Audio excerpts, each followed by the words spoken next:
Hello. चलिए,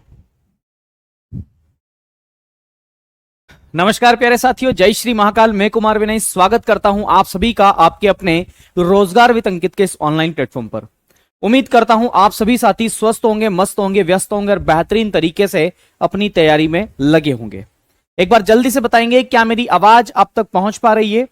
क्या ये वीडियो आपको विजिबल है? कोई दिक्कत तो नहीं है? सभी को जय महाकाल, सभी को राधे राधे, गुड आफ्टरनून सभी को। चलिए, बहुत सारे साथी हमारे साथ जुड़ चुके हैं और लगभग कमेंट्स जो है वो अपने हम कहें कि बहुत तेजी गति से वो आगे की ओर बढ़ रही है और मैं ठीक ठाक तरीके से किसी कमेंट भी नहीं पढ़ पा रहा हूं। तो ध्यान रखना है, आप लोगों को केवल डाउट पूछना है दोस्तों।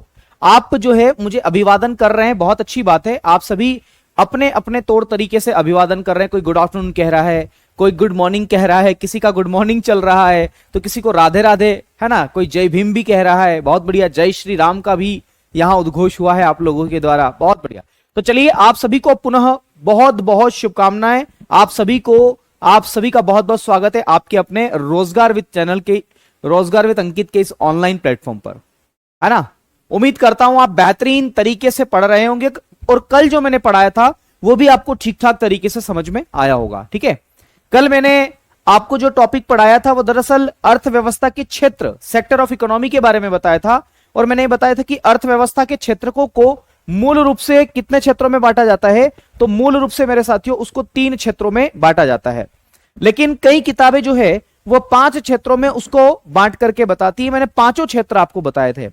मैंने कहा था कि प्राइमरी सेक्टर को आप एग्रीकल्चर एंड अलाइड एक्टिविटीज, जिसे आप कृषि एवं संबद्ध क्षेत्र के नाम से भी जानते हैं, वहीं पर इसके अंतर्गत कृषि, वानिकी, मत्स्यन, फिशिंग, ये सारी चीजें आती है मेरे साथियों। ठीक है, ये सब बातें हम पढ़ चुके थे। आ रही बात समझ में? एक मिनट।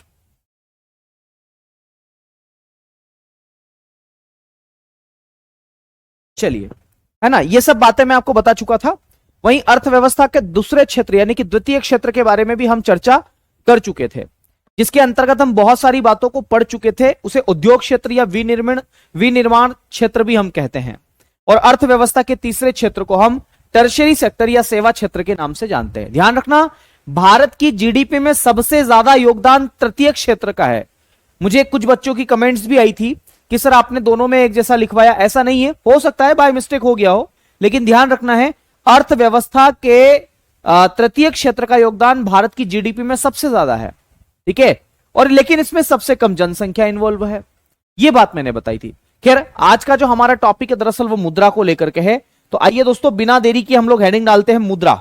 मुद्रा को आप मनी के नाम से भी जानते हैं, है ना। मुद्रा मैं बड़का बड़का लिख देता हूं थोड़ा सा, आपको दिक्कत ना हो, है ना। मुद्रा हम इसे कहते हैं, मुद्रा। और मुद्रा को हम लोग किस नाम से जानते हैं? मनी के नाम से जानते हैं। मुद्रा को हम लोग किस नाम से जानते हैं दोस्तों? मनी के नाम से जानते हैं। मुद्रा जो टॉपिक है इसको हम लोग अंग्रेजी में किस नाम से जानते हैं? मनी के नाम से जानते हैं। मैं आपसे सभी से दरख्वास्त करूंगा कि अब आप कमेंट्स को थोड़ी देर के लिए थाम दें, है ना। कमेंट्स ना करें, अभी समझने पर ध्यान दें, नहीं तो फिर आपके दिमाग से चीजें स्लिप हो जाएगी। ठीक है, और फिर आप मुझे दोषी ठहराएंगे कि सर समझ नहीं आया। इससे ज्यादा अच्छा है कि आप इधर देखिए मुद्रा क्या है। तो दरअसल इकोनॉमिक्स या अर्थशास्त्र के लिहाज से ऐसा कहा जाता है कि मुद्रा वह धुरी है जिसके चारों ओर आर्थिक विज्ञान चक्राकार घूमता है। कहते हैं कि money is the axis around which economic science revolves. इसका मतलब है कि देखो, धन के आसपास अगर कोई चीज मंडराती है तो मुद्रा पैसों के लिए टकराती है वो, या फिर घूमती है। तो ये बेसिक सी बात है मेरे साथियों। दरअसल मुद्रा एक रूप है, हम कहते हैं कि it is a form of money. ये मुद्रा जो है वो एक रूप है मेरे साथियों, जिसे हम क्या करते हैं? तो दैनिक चीजों का क्रय विक्रय करते हैं, which is used for buying और सेलिंग इन डेली लाइफ। आपको बताइए, हमें अगर मुझे कोई चाहिए, जैसे मुझे चाय पीना है तो दूध चाहिए, तो दूध के लिए मैं क्या करूंगा? मुद्रा लेकर के जाऊंगा और दुकान पर जाकर के मुद्रा दूंगा, बदले में दूध लूंगा। मैंने किसी चीज को बाय किया, मिल्क को मैंने बाय किया, तो मैंने क्रय किया। आ रही बात समझ में? अगर मुझे अपनी भैंस बेचनी है, मान लो कि मांगीलाल नाम का एक किसान है, वो गांव में रहता है, उसको अपनी भैंस बेचनी है, बकरी बेचनी है, तो क्या करेगा? वो बेचेगा तो क्या लेगा? मुद्रा लेगा, है ना। तो ध्यान रखिएगा, मुद्रा एक रूप है जिसे दैनिक जीवन में क्रय विक्रय किया जाता है। इस परिभाषा को मैं एक लिख देता हूं, है ना। ध्यान रखना क्या लिखूंगा मेरे साथियों कि मुद्रा एक रूप है ना। ध्यान रखना यहां पर मैं एक चीज लिखूंगा कि मुद्रा वह रूप है, मुद्रा वह रूप है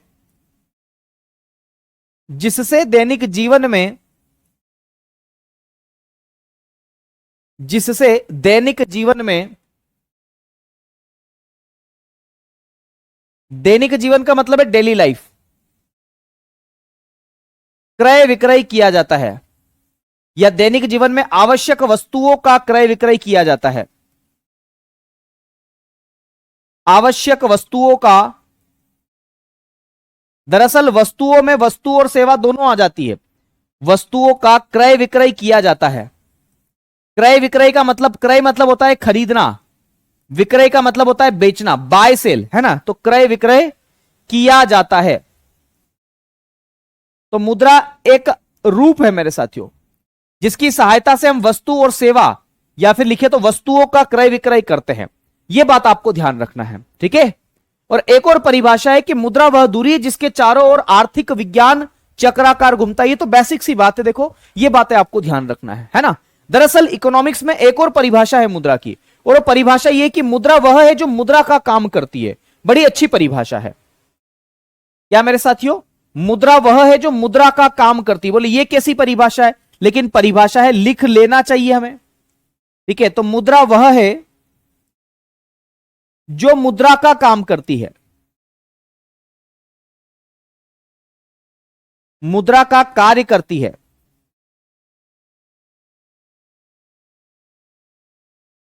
तो भैया मैंने यहां पर बताया कि मुद्रा वह है जो मुद्रा का कार्य करती है। इसका मतलब अब मेरे पास में एक और प्रश्न आ जाएगा कि आखिर मुद्रा के कार्य क्या क्या है, फंक्शन ऑफ मनी क्या क्या है।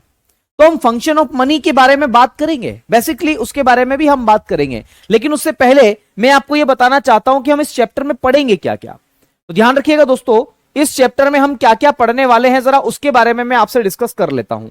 सबसे पहले हम इसके बारे में पढ़ेंगे उद्भव, कि आखिर मुद्रा का उद्भव कहां से हुआ। उद्भव का मतलब है इवोल्यूशन।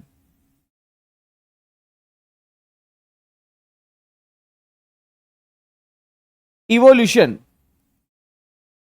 आपको पता ही है कि सबसे पहले वस्तु विनिमय प्रणाली थी, है ना। ये सारी बातें करेंगे हम लोग। फिर मेरे साथियों इसमें और क्या क्या पढ़ने वाले हैं उद्भव के बाद में, फिर हम पढ़ेंगे, अच्छा मुद्रा के उद्भव में एक बात पढ़ेंगे हम जिसका नाम है वस्तु विनिमय प्रणाली। आपने कई बार सुना होगा बार्टर सिस्टम के बारे में, आपने बार्टर सिस्टम के बारे में पढ़ा होगा मेरे साथियों।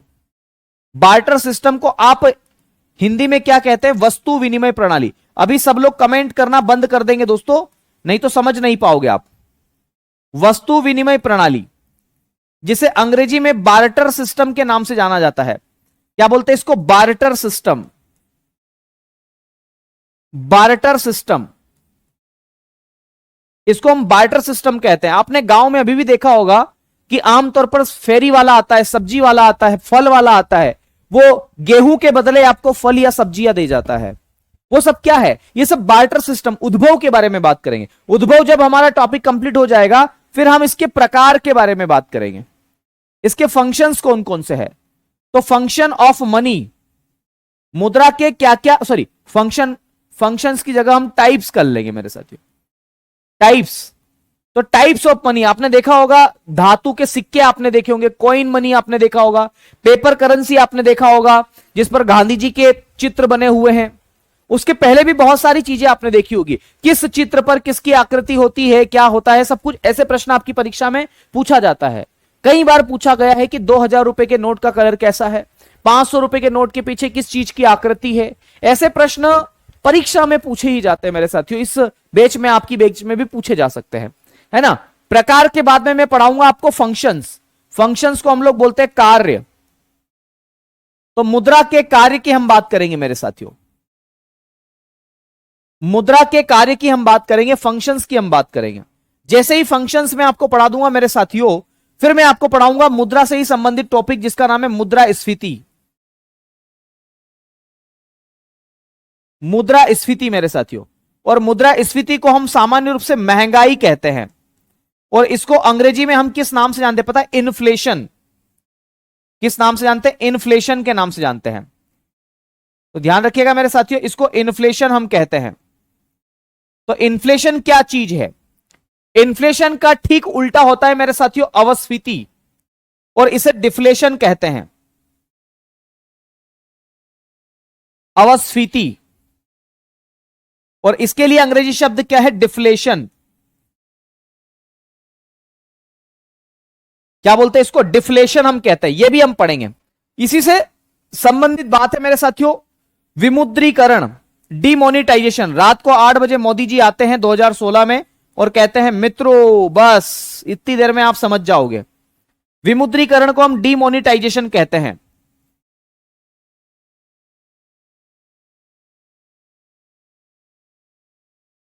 डिमोनिटाइजेशन हम इसे कहते हैं मेरे साथियों। विमुद्रीकरण के बाद में एक और है मेरे साथियों जिसको हम बोलते हैं अवमूल्यन, डिवैल्यूएशन। यह भी हम इसी टॉपिक में पढ़ेंगे। अवमूल्यन, जिसे आप लोग डिवैल्यूएशन के नाम से जानते हो। तो इतनी सारी बातें हम मुद्रा वाले टॉपिक में पढ़ेंगे, यह बात आपको ध्यान रखना है। बाकी बेसिक सी बातें तो मैं आज ही आपको पढ़ाऊंगा। मुद्रा के परिचय के बारे में मैं आपको आज पढ़ाऊंगा, है ना? ध्यान रखना, ये उद्भव वगैरह वगैरह मैं पढ़ाऊंगा ही पढ़ाऊंगा। इसी के साथ आज इंट्रोडक्शन भी मैं पढ़ाऊंगा। आज मैं इंट्रोडक्शन ही करवाऊंगा दरअसल आपको इस मुद्रा के बारे में, ठीक है? तो हमें इतनी सारी बातें जो है ये भी नहीं छोड़ना है, इसको भी हमें पढ़ना है। तो आखिर क्या परिचय है मुद्रा का, इसके बारे में हम अब डिस्कस करते हैं बिना किसी देरी किए कि आखिर मुद्रा का क्या परिचय है मेरे साथियों। आपने बहुत सारी बातें मुद्रा के बारे में पढ़ी होगी, सुनी होगी, सारी बातें, है ना? आज हम इसके परिचय के बारे में बातचीत करते हैं कि आखिर मुद्रा है क्या। तो मैंने बताया कि मुद्रा भैया एक रूप है जिससे हम वस्तुओं का आदान प्रदान करते हैं, वस्तुओं को हम खरीदते हैं। लेकिन पहले बहुत बेसिक सी बातें मैं आपको बताऊंगा। बिल्कुल सचिन भाई, सारी बातें होगी, डोंट वरी, है ना? सारी बातें होगी, परेशान मत हो आप। अभी फिलहाल ये देखो कि मैंने क्या पढ़ा रहा हूं आप लोगों को, है ना? वो सारी बातें मैं करूंगा दोस्त, टेंशन मत लो आप इस बात के लिए, ठीक है? बिल्कुल भी परेशान मत हो। आप मुझे ये बताओ कि नोट प्रिंट कहां कहां होते हैं। पहले तो मुझे ये बताओ कि नोट प्रिंट कहां कहां होते हैं मेरे साथियों। आप जानते होंगे कि नोट प्रिंट कहां कहां होते हैं। भारत में करेंसी प्रिंटिंग प्रेस जो है वो दरअसल 4 जगह है। एक तो हमारे मध्य प्रदेश में उज्जैन के पास में ही है, देवास में, है ना? कई साथी जवाब भी दे रहे हैं इसका। एक मैसूर में, बिल्कुल सही आंसर, मैसूर आपका कर्नाटक में पड़ता है। पश्चिम बंगाल में एक जगह है सालबोनी, वहां पर भी है। और उसी के साथ महाराष्ट्र में एक जगह है नासिक, जी हां, वही जहां से गोदावरी नदी निकलती है। बहुत बढ़िया, शानदार।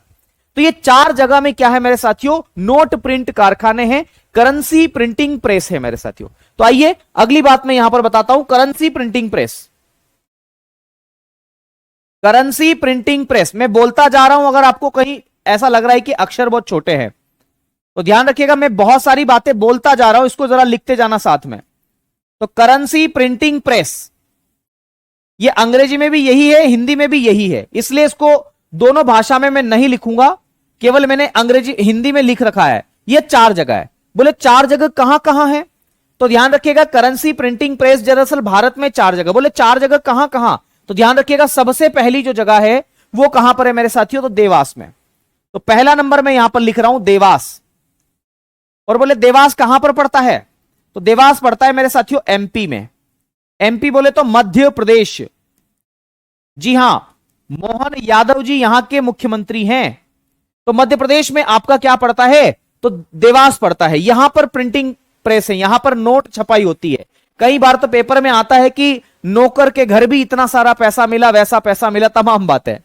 दूसरा जो है मेरे साथियों, आप लिखेंगे मैसूर। मैसूर कहां पर पड़ता है? तो कर्नाटका में पड़ता है। मैसूर मेरे साथियों कर्नाटका में, बिल्कुल टीपू सुल्तान वाला एरिया। तो कर्नाटक में कौन सा क्षेत्र है? तो मैसूर है मेरे साथियों। वहीं पर तीसरा मेरे साथियों नासिक। अब बोले नासिक कहां है? तो अभी जस्ट आपको मैंने बताया कि नासिक जो है वो महाराष्ट्र में पड़ता है। मैं बोल रहा हूं और फिर लिख रहा हूं, आप लोग भी साथ साथ में लिखेंगे ताकि आपके नोट्स भी बन जाए। नहीं तो भैया इसकी मैं पीडीएफ भी ला करके आपको पढ़ा सकता था, ठीक है? तो ध्यानपूर्वक समझना, आपकी परीक्षा में ऐसे प्रश्न पक्के आते हैं। और चौथा है मेरे साथियों जो कि पश्चिम बंगाल में है, सालबोनी। कौन सा स्थान है? सालबनी या सालबोनी भी आप इसे कह देते हैं। और ये कहां पर पड़ता है? तो ध्यान रखिएगा, पश्चिम बंगाल में पड़ता है। ये पश्चिम बंगाल में पड़ता है। तो कुल मिलाकर के करंट करेंसी प्रिंटिंग प्रेस जो है भारत में वो कहां पर है, तो ये 4 जगह है मेरे साथियों। ये बात आपको याद रखना है, ठीक है, इस बात को जरूर याद रखना, ठीक है। यहां तक किसी को कोई दिक्कत हो तो बताओ। बेटा मैंने आपको कल क्या बताया था कि आपके जो डाउट्स है मैं लास्ट में ले लूंगा, आप निश्चिंत रहो। अगर मैं अभी डाउट लेने लगूंगा तो आप खुद ही सोचो क्या मैं पढ़ा पाऊंगा, क्या मैं बिल्कुल नहीं पढ़ा पाऊंगा यार उस समय। आप थोड़ा रुको तो सही, हर बात होगी मेरे साथियों, हर बात होगी, कोई दिक्कत वाली बात नहीं है। आप परेशान क्यों होते हो यार इतना। चलिए अगली बात करते हैं मेरे साथियों। ये तो करेंसी प्रिंटिंग प्रेस की बात हो गई मेरे साथियों। इसके अलावा अगर आपसे यह पूछा जाए कि सिक्के कहां कहां ढाले जाते हैं, बिल्कुल आप लोग प्रश्न पूछ भी रहे हो कि सर सिक्के कहां कहां बनाए जाते हैं, तो ध्यान रखना मेरे साथियों, अगर सिक्कों की टकसाल की मैं बात करूं, टकसाल बोलते हैं जहां पर सिक्कों को ढाला जाता है उसे टकसाल बोलते हैं। इसे अंग्रेजी में कॉइन मिंट कहते हैं। यह भी 4 जगह है, तो ध्यान रखिएगा भारत में सिक्कों की जो टकसाल है, भारत में सिक्कों की जो टकसाल है मेरे साथियों वो भी कितनी जगह है, 4 जगह है। तो भारत में सिक्कों की टकसाल,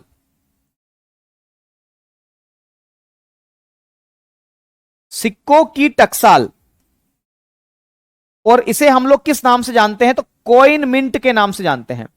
सिक्कों की टकसाल को आप लोग किस नाम से जानते हैं, तो कॉइन मिंट के नाम से आप जानते हैं, ठीक है। क्या बोलते हैं इसको, कॉइन मिंट। तो भैया ये कितनी जगह है, तो 4 जगह है। बोले गुरुजी 4 कौन कौन सी जगह है जरा बता दो। बिल्कुल बताएंगे आपको, इसीलिए तो हम आए हैं। तो ध्यान रखिएगा ये 4 जगह है, तो 4 जगह कौन कौन सी है वो, तो भारत में वो 4 जगहों के नाम हमें लिखना है मेरे साथियों। तो मैं आपको इन चारों जगहों के नाम बता देता हूं। सबसे पहले तो कहां कहां सिक्के ढाले जाते हैं, तो ध्यान रखना दोस्तों, एक जगह तो वो है मेरे साथियों जहां से आपकी क्लासेस चलती, नोएडा। नोएडा में भी सिक्कों की टकसाल है। लेकिन अगर आपसे पूछा जाए कि भारत की सबसे पहली सिक्कों की टकसाल कहां पर स्थापित की गई थी, तो मुंबई में स्थापित की गई थी। ध्यान रखिएगा मुंबई आप लिखिएगा मेरे साथियों। तो सबसे पहला मैं लिखूंगा मुंबई। क्या लिखूंगा दोस्तों, मुंबई। और कहते हैं कि 1830 में यहां पर टकसाल की स्थापना की गई थी, सिक्के ढाले जाते थे मेरे साथियों। फिर मुंबई के बाद में हैदराबाद में 1930 में स्थापित किया गया। तो दूसरा लिखेंगे मेरे साथियों हैदराबाद। हैदराबाद, और यहां पर 1903 में स्थापित किया गया है मेरे साथियों। यहां पर भी सिक्कों को ढाला जाता है। फिर तीसरा एक और आपका क्षेत्र, ठीक है, मैंने आपको बताया कि पश्चिम बंगाल की राजधानी कोलकाता, वहां पर मेरे साथियों, तो कोलकाता में आजादी के बाद मेरे साथियों 1950 में स्थापित किया गया। फिर चौथी जगह मेरे साथियों मैंने आपको बताया नोएडा। नोएडा में अगर हम बात करें कि कब स्थापित किया गया, तो ध्यान रखिएगा 1989 में स्थापित किया गया मेरे साथियों, 1989 में स्थापित किया गया। तो यहां पर ये 4 जगह है जहां पर क्या होता है मेरे साथियों, सिक्कों की ढलाई होती है, सिक्कों की टकसाल है, यहां सिक्कों को ढाला जाता है।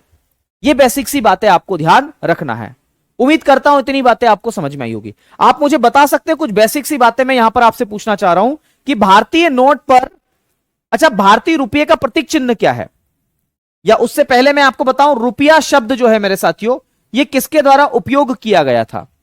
तो ध्यान रखिएगा रुपया शब्द जो है वह शेरशाह सूरी के द्वारा उपयोग किया गया था। किसके द्वारा उपयोग किया गया था, शेरशाह सूरी के द्वारा उपयोग किया गया था रुपया शब्द। तो यहां पर मैं लिख रहा हूं शेरशाह सूरी द्वारा उपयोग किया गया, शेरशाह सूरी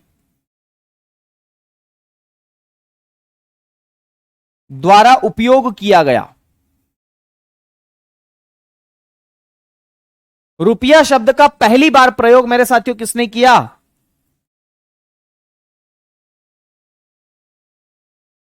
इसका पहली बार प्रयोग जो है, फर्स्ट टाइम जो मेरे साथियों इसका प्रयोग है वो किसके द्वारा किया गया, तो शेरशाह सूरी के द्वारा किया गया। यह बात आपको ध्यान रखना है। उसी के साथ मेरे साथियों आपने भारतीय नोट देखा होगा। इस भारतीय नोट पर कुल कितनी भाषाएं होती है, अगर आप बता दे तो मजा आ जाए मेरे साथियों। बता सकते हैं कितनी भाषाएं होती है, जल्दी से कमेंट करके बताएं। बहुत बढ़िया, कुछ लोग 15 बता रहे, कुछ लोग 18 बता रहे, कुछ 20 बता रहे। वाह, आपका तो एक अलग ही लेवल है। ध्यान रखना जो भारतीय नोट है मेरे साथियों, इंडियन रुपी है, दरअसल उस पर कुल भाषा कितनी होती है? तो 17 भाषा होती है। भारतीय नोट पर, जिसे आप इंडियन नोट भी कहते हैं, इंडियन पेपर करेंसी भी आप इसे कह सकते हैं, कागजी नोट भी आप इसे कह सकते हैं, पेपर करेंसी। ठीक है, ध्यान रखना, डोंट वरी, मैंने लिखा है यहां पर पेपर करेंसी, है ना। भारतीय नोट या पेपर करेंसी पर कुल भाषाएं, कुल कितनी लैंग्वेजेस होती है? तो ध्यान रखना मेरे साथियों, 17 भाषा होती है। कितनी भाषा होती है? 17 होती है। कंफर्म कर रहा हूं मैं आपको, मुझे पता है आप लोग पूछेंगे। 17 भाषा होती है, अंग्रेजी और हिंदी दोनों को मिला करके मेरे साथियों, यह बात भी आपको ध्यान रखना है, इंग्लिश और हिंदी दोनों को ऐड करके। तो अगर आपसे यह पूछा जाए कि अंग्रेजी और हिंदी दोनों को मिलाकर के कितनी भाषा होती है, तो कुल भाषा की संख्या मेरे साथियों कितनी है? तो 17 भाषा है। बाकी नोट के ऊपर अगर अंग्रेजी और हिंदी को हटा दोगे तो कितनी भाषा आपको देखने को मिलेगी? तो वहां पर केवल 15 भाषा ही देखने को मिलेगी। एक बार मैं नोट आपको यहां पर ऐड करके बताने की कोशिश करता हूं कि वो नोट कहां से आएगा। ये देखिएगा आप, ये दरअसल भाषा वाला नोट मैं आपके सामने लेकर के आया हूं। आप यहां पर देखोगे मेरे साथियों, ये नोट है। अगर आपको दिखाई दे रहा होगा तो बहुत अच्छी बात है, अगर नहीं दिखाई दे रहा है तो मैं थोड़ा सा इसको जूम करके आपको बताने की कोशिश करता हूं। ये देखिएगा जरा, मैं पढ़ देता हूं यहां पर क्या क्या लिखा हुआ है। दरअसल सबसे पहली जो भाषा लिखी हुई है, 1 नंबर भाषा मेरे साथियों, इस भाषा को इन्होंने क्या कहा है? तो ध्यान रखिएगा, ये असमिया भाषा है। ये मैं जो टिक कर रहा हूं, ये असमिया भाषा है, एक हो गई। दूसरी बंगाली भाषा, तीसरी गुजराती भाषा, चौथी कन्नड़ भाषा, पांचवी कश्मीरी भाषा, कोंकणी भाषा छठवीं, 7वीं मलयालम, 8वीं मराठी, नेपाली 9वीं, ओरिया 10वीं, पंजाबी 11वीं, संस्कृत 12वीं, तमिल 13वीं, तेलुगु 14वें नंबर की और उर्दू 15वें नंबर की।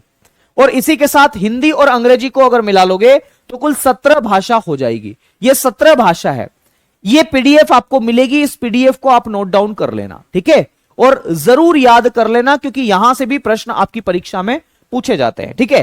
तो अगर आपसे यह प्रश्न पूछा जाए कि भैया भारतीय नोट पर कुल कितनी भाषाएं होती है, तो क्या जवाब देंगे? तो ध्यान रखिएगा, भारतीय नोट पर कुल मिलाकर के 17 भाषा होती है। यह बात आपको ध्यान रखना है, परीक्षा के लिहाज से महत्वपूर्ण है और कई बार परीक्षा में यहां से प्रश्न पूछा जाता है, तो बिल्कुल हल्के में इसको नहीं लेना है, ठीक है। चलिए बात करते हैं, अगली बात करते हैं मेरे साथियों रुपये के प्रतीक चिन्ह के बारे में। आपने भारतीय रुपये का लोगो देखा होगा, भैया भारतीय जो रुपया है उसका आपने लोगो देखा होगा मेरे साथियों, उसका लोगो कैसा है? तो ध्यान रखना, भारतीय रुपया जो है, इंडियन रुपीस जो है मेरे साथियों, उसका लोगो कैसा है, उसका प्रतीक चिन्ह कैसा है? तो मैं कुछ प्रतीक चिन्ह के बारे में, उसके बारे में आपको बताना चाहता हूं। दरअसल हम उसको लोगो कह देते हैं। यहां से भी आपकी परीक्षा में प्रश्न पूछे जा सकते हैं। क्या क्या प्रश्न बन सकते हैं जरा वो देखो। भारतीय रुपया का जो प्रतीक चिन्ह है दरअसल वो किस प्रकार का है? तो भारतीय रुपया का जो प्रतीक चिन्ह है, यहां से 3-4 प्रकार के प्रश्न आ सकते हैं। क्या क्या प्रश्न आ सकते हैं जरा वो देखो। यह प्रतीक चिन्ह मेरे साथियों कुछ इस प्रकार से है, आप देखेंगे कि दरअसल ऐसा करके कुछ ऐसा है, यही है ना प्रतीक चिन्ह। यह प्रतीक चिन्ह है मेरे साथियों, यह आपके भारतीय रुपये का प्रतीक चिन्ह है। दरअसल इसमें 2 लिपि है, ध्यान रखना, ये 2 लिपि है इसके अंदर। पहले यह बता देता हूं कि इसको डिजाइन किसने किया, पूछा जाता है प्रश्न कि इसका डिजाइन किसने तैयार किया। तो ध्यान रखिएगा, आईआईटी बॉम्बे के एक छात्र है जिनका नाम है उदय कुमार। तो ध्यान रखिएगा, उदय कुमार उनका नाम है, विनय कुमार मत याद रख लेना, उदय कुमार। उदय कुमार मूल रूप से तमिलनाडु के रहने वाले हैं, ध्यान रखना। ये आईआईटी बॉम्बे के छात्र हैं और तमिलनाडु के रहने वाले हैं, इन्होंने इनका डिजाइन दिया मेरे साथियों। तो अगर आपसे यह पूछा जाए कि इसका डिजाइन किसने तैयार किया, डिजाइन को अंग्रेजी में भी डिजाइन ही कहते दोस्त, डिजाइन, इसको किसने डिजाइन किया मेरे साथियों? तो आईआईटी बॉम्बे के छात्र उदय कुमार के द्वारा इसको डिजाइन किया गया। मैं यहां पर लिख रहा हूं आईआईटी बॉम्बे, ध्यान रखना, ये आईआईटी बॉम्बे के शोधार्थी है, छात्र है मेरे साथियों। तो आईआईटी बॉम्बे के छात्र उदय कुमार ने इसको क्या किया, तो इसको बनाया मेरे साथियों, डिजाइन दिया। प्रश्न यह भी पूछा जा सकता है कि भारत सरकार ने इसे कब शामिल किया? तो भारत सरकार ने इसे 15 जुलाई 2010 को अपनाया, यह बात भी आपको ध्यान रखना है। तो मैं एक तरफ यह लिखता हूं मेरे साथियों कि भारत सरकार ने इसको कब अपनाया, तो भारत सरकार ने, यह प्रश्न इंपॉर्टेंट है, पूछा जाता है, भारत सरकार ने इसे 15 जुलाई 15th of जुलाई 2010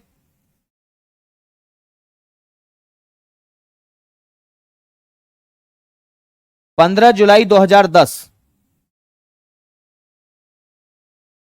भारत सरकार ने इसे 15 जुलाई 2010 को एडॉप्ट किया या अपनाया। भैया भारत सरकार ने इसको कब शामिल किया या कब अपनाया? तो 2010 में इसे अपनाया। तिथि जरूर याद रखना। दरअसल इसमें दो लिपि है, ध्यान रखना। कितनी लिपि है मेरे साथियों? दो लिपि है। इसमें कितनी लिपि है? तो दो लिपि है मेरे साथियों।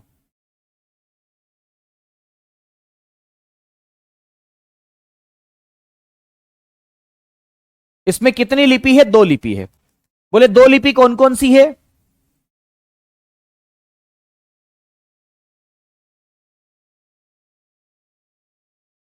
तो मेरे साथियों इसमें दो लिपि है। एक लिपि की मैं बात करूं तो ध्यान रखिएगा, एक लिपि है देवनागरी लिपि। कौन सी लिपि है मेरे साथियों? देवनागरी लिपि। देवनागरी लिपि।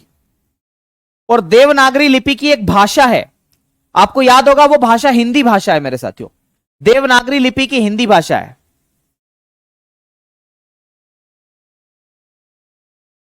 देवनागरी लिपि की हिंदी भाषा है। और हिंदी भाषा का कौन सा वर्ण इसमें लिया गया है? तो र लिया गया मेरे साथियों। हिंदी भाषा का कौन सा वर्ण इसमें लिया गया है? तो र लिया गया है। यह बात आपको ध्यान रखना है। हिंदी भाषा का र लिया गया है। बहुत बढ़िया, शानदार। जी जी जी, मैं जानता हूं आपको आता है, बार बार बोलने की आवश्यकता नहीं है। ठीक है, देवनागरी लिपि का हिंदी भाषा का इसमें र लिया गया है। और वहीं पर एक और लिपि है जिसका नाम क्या है मेरे साथियों? रोमन लिपि। कौन सी लिपि है? रोमन लिपि है। बहुत बढ़िया, कुछ लोग तो जवाब ऑलरेडी पहले से ही दे रहे हैं। और रोमन लिपि की एक भाषा है अंग्रेजी भाषा। अंग्रेजी भाषा, इंग्लिश लैंग्वेज मेरे साथियों। और इंग्लिश लैंग्वेज का एक लेटर है जिसका जो लेटर कौन सा है? आर। इन दोनों से मिलकर के इस रुपये का प्रतीक चिन्ह को बनाया गया है। यह बात आपको ध्यान रखना है। क्या बात याद रखना है मेरे साथियों? बात यह याद रखना है कि हिंदी भाषा के र को लिया गया और अंग्रेजी भाषा के आर को लिया गया। जब इन दोनों को लिया गया मेरे साथियों, और इन दोनों को मिलाने से क्या बनाया गया? तो यह कुछ इस प्रकार से बनाया गया। यह रुपये का प्रतीक चिन्ह बनाया गया, जो कि किसने डिजाइन किया है मेरे साथियों? तो आईआईटी बॉम्बे के छात्र उदय कुमार के द्वारा इसको क्या किया गया है? तो ध्यान रखिएगा, इसको डिजाइन किया गया है। यह प्रश्न भी आपकी परीक्षा में पूछा जा सकता है। पूछा जा सकता है, बिल्कुल पूछा जा सकता है। ठीक है, चलिए आगे बढ़े। यहां तक किसी को कोई दिक्कत हो तो बताओ, नहीं तो फिर हम आगे बढ़े मेरे साथियों। चलिए, आपको पता है अगली बात मैं करता हूं मेरे साथियों। आपको याद होगा कि भारत सरकार के द्वारा जब रिजर्व बैंक ऑफ इंडिया की स्थापना नहीं की गई थी, रिजर्व बैंक ऑफ इंडिया की स्थापना 1935 में की गई है। पहले ही मैं आपको सुनिश्चित कर दूं, इससे पहले भारत में नोट जारी करने का अधिकार किसके पास में था? कौन करेंसी को इश्यू करता था? तो ध्यान रखिएगा, जब रिजर्व बैंक ऑफ इंडिया की स्थापना नहीं हुई थी, उससे पहले भारत में नोट जारी करने का जो अधिकार था वह इंपीरियल बैंक ऑफ इंडिया के पास था। मैं बैंकिंग वाले चैप्टर में यह सब बातें बताऊंगा आपको। इंपीरियल बैंक ऑफ इंडिया के पास में अधिकार था। रिजर्व बैंक की स्थापना जैसे ही हुई, भारत के पास नोट जारी करने का अधिकार जो है वो उसने आरबीआई को दे दिया, रिजर्व बैंक ऑफ इंडिया को दे दिया। तो प्रश्न पूछा जाता है कि भैया भारत सरकार के द्वारा रिजर्व बैंक ऑफ इंडिया को नोट जारी करने का अधिकार, करेंसी इश्यू करने का जो राइट है, वो कब से दिया गया? तो 1935 से दिया गया। इस बात को मैं यहां पर लिख दूं क्योंकि इंपॉर्टेंट बात है, कभी मान लो भूला गए तो समस्या हो जाएगी, है ना। तो यहां पर मैं एक बात लिखना चाह रहा हूं, दरअसल वो बात लिख ही देता हूं, याद रहेगी आपको। और वो बात क्या है? 1935 में मुद्रा निर्गमन का जो अधिकार है वो आरबीआई के पास में दिया गया, या आरबीआई को दिया गया। तो मैं लिख रहा हूं 1935 से भारत में मुद्रा जारी करने का अधिकार, मुद्रा जारी यानी कि करेंसी इशू,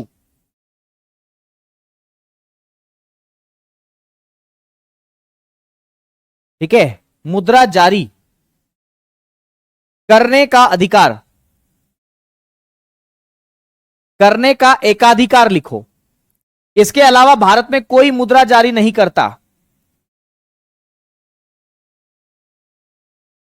एकाधिकार को आप मोनोपोली कहते हैं, बिल्कुल मोनोपोली, है ना। 1935 से भारत में मुद्रा जारी करने का जो एकाधिकार है वो किसके पास में, आरबीआई के पास में है का अधिकार। देश की केंद्रीय बैंक,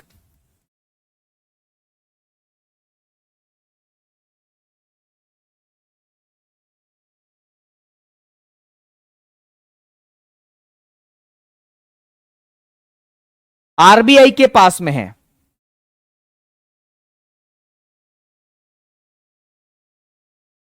देश की केंद्रीय बैंक किसके पास में है, आरबीआई के पास में मेरे साथियों। यह बात भी आपको याद रखना है। तो भारत में मुद्रा जारी करने का एकाधिकार किसके पास में है, तो ध्यान रखिएगा, मुद्रा जारी करने का जो एकाधिकार है वो 1935 से किसके हाथ में है, तो ध्यान रखिएगा आरबीआई के पास में है। अगर आपसे यह प्रश्न पूछा जाए कि इससे पहले कौन जारी करता था, तो ध्यान रखना मेरे साथियों, इससे पूर्व जो है वह इंपीरियल बैंक ऑफ इंडिया जारी करती थी। इससे पूर्व imperial bank of India, imperial bank of India के द्वारा जारी किए जाते थे। ठीक है, तो इससे पहले जो है वो मनी को कौन इशू करता था मेरे साथियों, इंपीरियल बैंक ऑफ इंडिया करती थी। ठीक है, इंपीरियल बैंक ऑफ इंडिया के बारे में हम बैंकिंग वाले चैप्टर में पढ़ेंगे। अभी के लिए केवल इतना समझे बेटा, मैं अंग्रेजी के शब्दों का भी प्रयोग कर रहा हूं, जहां जहां होगा मैं बिल्कुल निश्चित रूप से करूंगा। आपको बोलने की भी आपको आवश्यकता नहीं पड़ने दूंगा कि भैया मैंने अंग्रेजी का यूज किया या हिंदी का यूज किया है। डोंट वरी, आप केवल ध्यानपूर्वक चीजों को पढ़ो, हर चीज समझ में आएगी। इतना बताओ, यहां तक की बातें स्पष्ट है, कोई दिक्कत तो नहीं है किसी को? आगे बढ़ सकते हैं हम लोग क्या? इतनी बातें अगर स्पष्ट है तो बहुत ही अच्छी बात है, हम अगली बात करते हैं इसके अलावा। ठीक है, चलिए, अगर आपसे पूछा जाए कि आजादी के पहले मुद्रा के ऊपर किस व्यक्ति के फोटो लगे होते थे, तो स्वतंत्रता पूर्व जो है मेरे साथियों, जो पेपर करेंसी हुआ करती थी उस पर जॉर्ज पंचम और जॉर्ज सस्टम के चित्र लगे हुए होते थे, है ना। और वो चित्र कैसे होते थे जरा वो देखो। पहले मैं एक डायग्राम यहां पर ऐड करूंगा तो आपको और अच्छे से समझ में आएगा, है ना। और वो डायग्राम कहां गए हैं भाई, हमने तो डाउनलोड किए थे उनको। ये देखिए आप, ये आप यहां पर देखेंगे, ये दरअसल ये आजादी के पहले का नोट है। अगर आप इसको ठीक ठाक तरीके से देख पा रहे होंगे तो ये जो व्यक्ति है मेरे साथियों, ये जॉर्ज पंचम है। ठीक है, इनके द्वारा जो है मेरे साथियों, सॉरी, इनके फोटो के साथ में मुद्रा जारी की जाती थी। तो अगर यहां पर बिंदु बने, और बिंदु क्या बनेगा मेरे साथियों, बिंदु ये बनेगा कि आजादी से पहले, समझना, आजादी से पहले, मैं लिख भी देता हूं इस बात को ताकि भूल ना जाए आप, आजादी से पूर्व नोटों पर, आजादी से पूर्व नोटों पर जॉर्ज पंचम और जॉर्ज सस्टम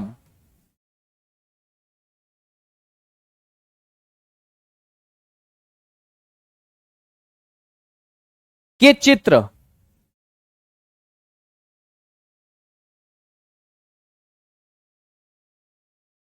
है ना, ध्यान रखना, आजादी से पूर्व मेरे साथियों जॉर्ज पंचम और जॉर्ज सस्टम के चित्र अंकित किए जाते थे या लगे होते थे, है ना, के चित्र लगे होते थे।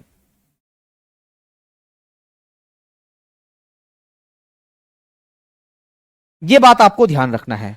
और ये नोट भी मैंने इसके साथ में लगा करके दिया है आप लोगों को, ताकि आप देखें मेरे साथियों इसको। ठीक है, तो ये दोनों की दोनों बातें आपको याद रखना है। हो सकता है कि यहां से भी प्रश्न आपकी परीक्षा में पूछ लिए जाए, ये बात भी आपको ध्यान रखना है। ठीक है, चलिए अब आपसे प्रश्न यह भी पूछा जा सकता है कि अशोक स्तंभ वाले जो चित्र है मेरे साथियों, वो मुद्रा पर कब आए। तो ध्यान रखिएगा 1947 में अशोक स्तंभ वाले जो नोट है उनको मुद्रा पर लाया गया है ना। तो मैं अगली बात यहां पर लिखता हूं मेरे साथियों कि अशोक स्तंभ वाले चिन्ह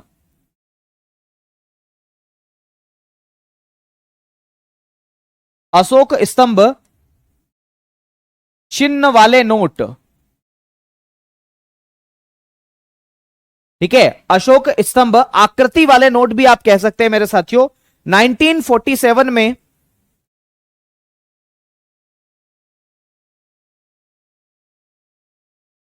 पेपर करेंसी पर,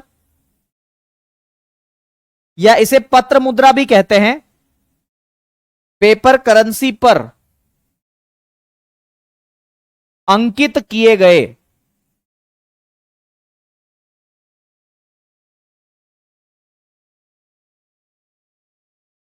मतलब पेपर करेंसी पर यह नोट बनाया गया, मेरा कहने का मतलब यह है। ठीक है, यह बात भी आपको ध्यान रखना है। और अगर आप ये नोट देखना चाहेंगे मेरे साथियों तो ये रहा आपका नोट। ठीक है, ये नोट देखिएगा आप लोग, ये नोट देखो आप, यहां पर आपको आसानी से क्लियर हो जाएगा।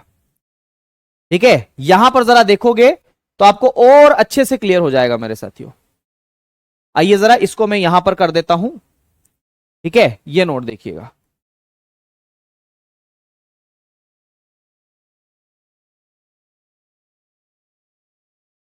ये देखिए मेरे साथियों, ये नोट आप देखिए, ये अशोक स्तंभ रहा मेरे साथियों।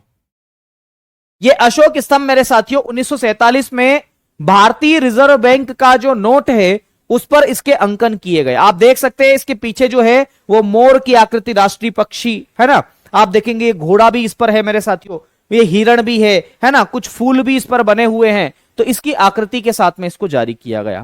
तो ये बात भी आपको ध्यान रखना, ये भी प्रश्न आपकी परीक्षा में पूछे जा सकते हैं। ये अशोक स्तंभ वाले आकृति वाले फोटो के बारे में भी पूछा जा सकता है। ठीक है, आ रही बात समझ में, यहां तक कोई दिक्कत किसी को? बहुत बढ़िया। अब आपसे प्रश्न यह भी पूछा जा सकता है कि महात्मा गांधी वाले या महात्मा गांधी जी के चित्र वाले नोट भारत में पहली बार कब जारी किया गया। तो ध्यान रखिएगा 500 रुपए का नोट था वो, उस 500 रुपए के नोट पर महात्मा गांधी जी का आकृति जो है पहली बार आई 1987 में। तो 1987 में महात्मा गांधी जी के चित्र के साथ में 500 रुपए का नोट बाजार में आया या केंद्रीय बैंक के द्वारा इशू किया गया। तो आइए जरा अगली बात मैं यहां पर करता हूं मेरे साथियों। ठीक है, और वो बात क्या है यह जरूर याद रखना है। इसमें दो बिंदु है, दोनों ही बिंदु आपको मैं अच्छे से समझाने की कोशिश करूंगा। महात्मा गांधी जिन्हें हम परमपिता भी कहते हैं, सॉरी राष्ट्रपिता कहते हैं, परमपिता नहीं, है ना। महात्मा गांधी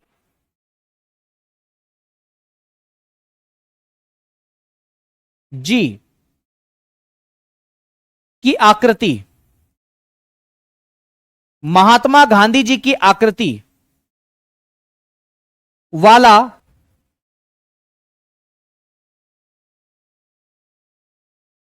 500 रुपए का नोट पहली बार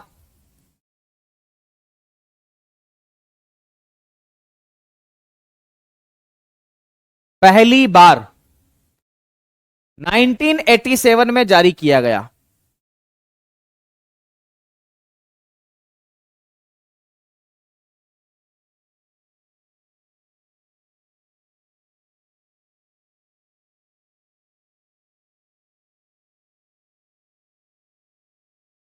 ठीक है, यह बात भी आपको ध्यान रखना है। ये अभी के लिए कितना इतना लिख लो मेरे साथियों, है ना, कि 500 रुपए के नोट पर महात्मा गांधी जी का जो चिन्ह है या महात्मा गांधी जी की जो आकृति है वो नोट मेरे साथियों कब जारी किया गया। तो 1987 में जारी किया गया, है ना। और वो कौन सा नोट था जरा उस नोट को भी देख लो। तो ये वाला 500 रुपए का नोट था, ये 500 रुपए का नोट था मेरे साथियों। ये आप देखो, ये महात्मा गांधी जी की छवि वाला नोट है मेरे साथियों। ये देख सकते हैं, ये हमारे राष्ट्रपिता हैं, है ना, इनकी छवि वाला ये नोट है मेरे साथियों। पहली बार 1987 में जारी किया गया था, ये ध्यान रखना, ठीक है। कब जारी किया गया था? 1987 में इसको जारी किया गया था। आ रही बात समझ में? चलिए, ये इतना मुझे बताओ कि कोई दिक्कत तो नहीं है यहां तक किसी को? इतना मैंने जितना भी आपको पढ़ा दिया, एक बार इसको पूरा रिवीजन कर लो मेरे साथियों। मैंने कोई खास बातें आपको नहीं बताई है, ज्यादा ऐसी बातें भी नहीं बताई है जो आपको दुविधा में रहे। आपका डाउट अभी क्लियर करता हूं, 1 मिनट रुक जाओ, पानी पी के आ जान दो।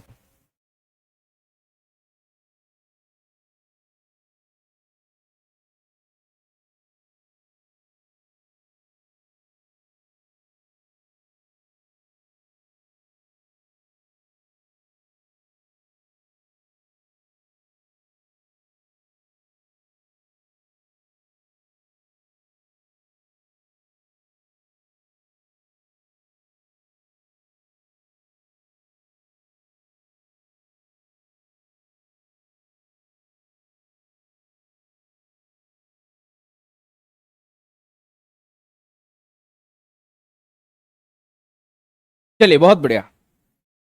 जी जी बिल्कुल, मुझे पता था आपको ये डाउट होगा। बिल्कुल, कुछ लोग जो हैं मेरे साथियों, इसका आंसर क्या बता रहे पता है? कि महात्मा गांधी जी का जो नोट है मेरे साथियों, वो कब से जारी किया गया। बहुत बढ़िया। अरे मैं बोल तो रहा हूं कि आप इतना क्यों लोड ले रहे हो भाई, सारी बातें आएगी। बिल्कुल, हाँ बिल्कुल, 1987 में 500 रुपए के नोट पर सर्वप्रथम महात्मा गांधी जी के चित्र के साथ उनको जारी किया गया था। लेकिन हम कहें कि जितना भी भारतीय नोट है मेरे साथियों, उन सब के ऊपर अगर महात्मा गांधी जी के चित्र की बात करें तो 1996 ही आंसर होगा। ठीक है, बहुत बढ़िया, शानदार।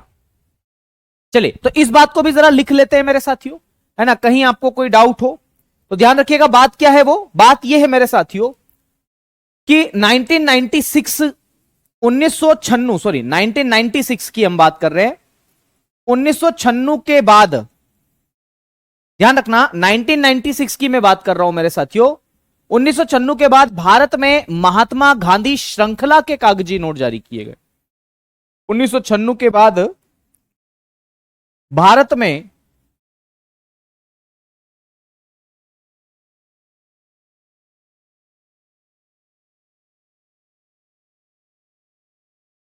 महात्मा गांधी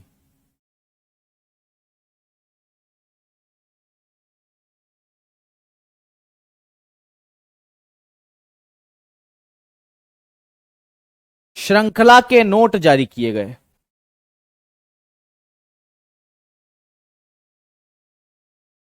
इसका मतलब है कि इसके बाद में जो है मेरे साथियों, उन नोटों पर केवल महात्मा गांधी जी की ही आकृति, ये बात मैं आपको बोल रहा हूं। ठीक है, बहुत बढ़िया। तो जितने भी आप नोट देखोगे उसके बाद में मेरे साथियों, उन सब पर आपकी किसकी आकृति है? तो इन सब की आकृति है ना। चाहे आप मेरे साथियों 10 रुपए का नोट देख लो, 10 रुपए का नोट देख लो, 20 रुपए का नोट देख लो, ठीक है। आप जो है मेरे साथियों 50 रुपए का नोट देख लो, आप मेरे साथियों 100 रुपए का नोट देख लो, आप 200 रुपए का नोट देख लो, आप 500 रुपए का नोट देख लो, 2000 का भी देख ही लेना अगर मिल जाए आपको तो। अब तो बंद हो गया मेरे साथियों, है ना। अगर इन सब नोटों की बात करोगे तो आपको किसके चिन्ह मिलेंगे मेरे साथियों, किसकी आकृति मिलेगी? तो महात्मा गांधी जी की आकृति ही मिलेगी। ठीक है, बहुत बढ़िया। हाँ जी, ये सब बातें आपको ध्यान रखना है। अच्छा, आपको एक बात मैं बता दूं मेरे साथियों, अगर आपने पढ़ा हो, सुना हो, देखा हो मेरे साथियों, तो समझना एक बात आपने सुनी होगी, और वो बात यह थी कि रिजर्व बैंक ऑफ इंडिया ने अब तक जो सबसे बड़ा नोट जारी किया, वो नोट किस मूल्य वर्ग का था? तो रिजर्व बैंक ऑफ इंडिया ने अभी तक 10,000 रुपए का नोट जारी किया था मेरे साथियों 1938 में। यह बात याद रखना आप, है ना, कभी पूछी जा सकती है कि आरबीआई ने, है ना, 1938 की बात है मेरे साथियों, 1938 की बात है। 1938 में रिजर्व बैंक ऑफ इंडिया ने, ध्यान रखना, आरबीआई ने अभी तक का सबसे बड़ा मूल्य वर्ग का नोट जारी किया। आरबीआई ने अभी तक का सबसे बड़ा मूल्य वर्ग का नोट 10,000 रुपए का जारी किया था। 10,000 रुपए का जारी किया था। पूछा जा सकता है कब किया था, तो 1938 में किया था। कितने रुपए का नोट जारी किया था, तो 10,000 रुपए का एक नोट जारी किया था। फिर क्या हुआ, कुछ नहीं हुआ। जनवरी 1946 में विमुद्रीकरण हुआ, डीमोनेटाइजेशन हुआ और इस नोट को बंद कर दिया, है ना। तो ध्यान रखिएगा, इसके बाद यह हुआ कि जनवरी 1946 में इसे बंद कर दिया।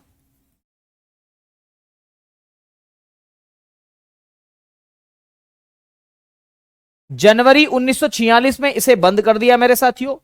फिर बोले बाद में क्या हुआ, कुछ नहीं, इसको वापस चालू कर दिया। कब चालू किया, तो ध्यान रखिएगा, इसको चालू किया मेरे साथियों 1978 में। आरी बात, सॉरी 1954 में इसको वापस से जारी किया। तो पुनः 1954 में इसे इशू किया गया, जारी किया गया। और फिर बाद में मेरे साथियों 1978 में बंद कर दिया गया। तो सबसे बड़ा जो नोट था, अभी तक का सबसे बड़ा जो नोट था मेरे साथियों, वो 10,000 रुपए का था। बाकी 2,000 रुपए का नोट भी भारत सरकार के द्वारा जारी किया गया, है ना। भारत सरकार की सलाह मशवरा पर केंद्रीय बैंक ने जारी किया। खैर अब उसकी भी जो वैल्यू है वो बंद हो गई है, मतलब उसको भी बंद कर दिया गया है। यह बात भी आपको ध्यान रखना है, ठीक है। चलिए, बहुत बढ़िया, शानदार। आपको मैं बता दूं मेरे साथियों, रिजर्व बैंक ऑफ इंडिया ने 19 मई 2023 को घोषणा की कि 30 सितंबर 2023 से 2,000 रुपए के नोट जो है वो चलन से बाहर हो जाएंगे, है ना। तो आप 30 सितंबर 2023 तक उनको चेंज करवा सकते थे।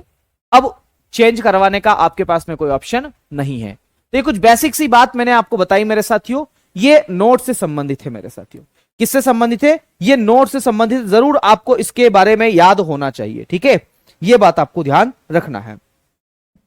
अगली बात मैं करता हूं मेरे साथियों 1 रुपए के नोट के बारे में। आपको पता है 1 रुपए के नोट पर किसके हस्ताक्षर होते हैं। 1 रुपए के नोट की मैं बात कर रहा हूं फिलहाल, तो मैं हर एक विषय की बात करूंगा, डोंट वरी।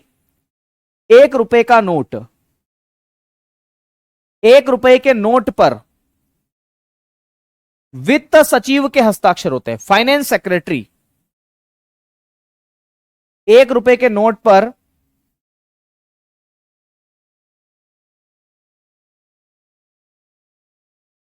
वित्त सचिव, इसे आप फाइनेंस सेक्रेटरी के नाम से जानते हैं ना, फाइनेंस सेक्रेटरी के नाम से जानते हैं। वित्त सचिव के हस्ताक्षर होते हैं।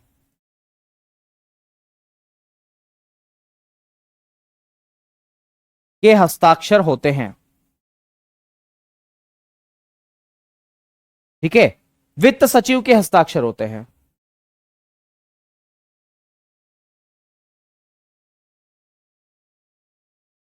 अब 1 रुपए का नोट कहां है, तो ये रहा 1 रुपए का नोट।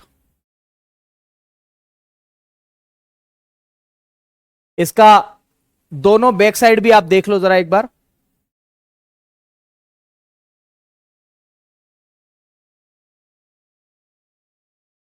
ये देखिएगा मेरे साथियों, इस 1 रुपए के नोट की अगर हम बात करें तो ये आप देखोगे यहां पर ये वित्त सचिव लिखा हुआ है, वित्त सचिव, और ये उसके ऊपर साइन है मेरे साथियों। ये 1 रुपए का नोट है और इस 1 रुपए के नोट पर वित्त सचिव के हस्ताक्षर होते हैं। यह बात भी आपको ध्यान रखना है। यह भी प्रश्न आपकी परीक्षा में पूछा गया है और कई बार पूछा जाता है, ठीक है। तो ये नोट से संबंधित कुछ बात हो गई है। कोई दिक्कत यहां तक किसी को? एक बार कमेंट करके बताओ भैया, यहां तक की बातें सब स्पष्ट है? किसी को भी कोई समस्या तो नहीं है ना?